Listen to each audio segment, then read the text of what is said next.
the Hoosier MX motocross tire. That's right, a motocross tire by Hoosier. How cool is that?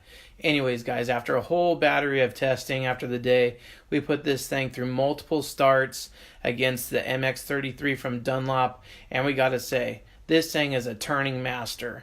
We ran multiple starts over and over against the Hoosier and then against MX-33, both with an inner tube and a tubeless system. And at the end of the day, what stuck out the most is this tire likes to turn. We like this tire a lot. Yeah. I mean, you guys obviously can't tell by looking on video, but trust me, 2 pounds in a tire is huge when you feel this thing compared to a 33 or a MX3S or whatever one you like. Here's the tread pattern for you. So we'll have Carlen check this thing out and give an honest opinion on the difference of the two. I'm really curious to see how he likes it, but so far, I mean, I'm pretty impressed with the weight difference just by that alone.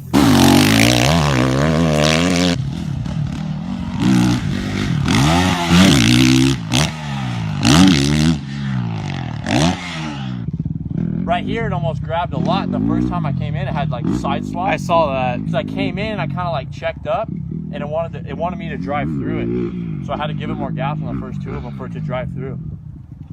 But the back set for sure, it drives straight across.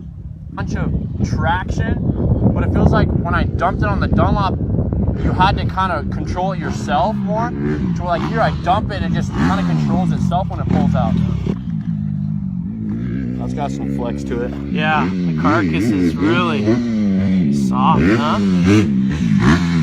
That's where that side pipe, when it's dry and flat and you're on the gas or going up the face of a jump, it grabs a lot harder. And then when I started paying attention more and more, we started flipping tires back and forth. The braking on it is way better. Way better. Especially coming in when you're going fast on this straightaway and it's dry too. You can just really feel when you get on and lock it up, it's actually slowing you down instead of just sliding across. And there's, you know, I think a lot of that has to do with just the rubber itself is just, it feels so much softer in your finger, and maybe that takes some of the chatter out of it too. When it's a little harder of a compound, it bites a little harder, where this is softer, so it kind of flexes and braking. Yeah, I think it's kind of rolling more with the dirt instead of just kind of being so stiff and sliding across it. It's kind of trying to bite it. But that was a big difference. So what about starts? Like, what did you think about in starts? Because obviously you came out here and ran the first one of the day was on just a regular tube MX-33, and then you went to the Hoosier, and then you went back to a tubeless 33. Yeah, well, because right when I thought, since the tire's so soft, I thought I was going to have too much traction. I thought like I was going to have to tone it down more. But actually it was kind of opposite. It actually felt like it had less bite, but it was more controlled, because I did the same thing right away. Is I just dumped the clutch like I normally do at a low RPM, not trying to overpower it, but it just drove all the way through instead of having to fight it with the clutch like I felt like I did on the Dunlop. You had to be super precise with the Dunlop. But the Hoosier one, I felt like I just dumped it and just kept the same throttle all the way through until about 5-10 foot out, and then I got it harder and harder.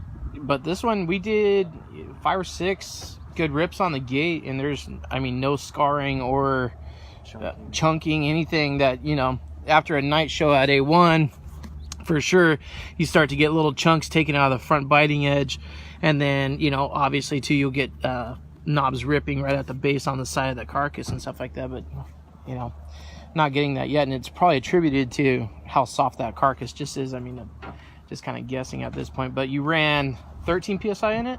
12.5. 12 and a half. Okay. Yeah, that was my mistake. I should have probably asked the Hoosier guys what to run, but I just 12.5 to 12.5 in the Dunlop, so I can feel apples to apples. Yeah, makes sense.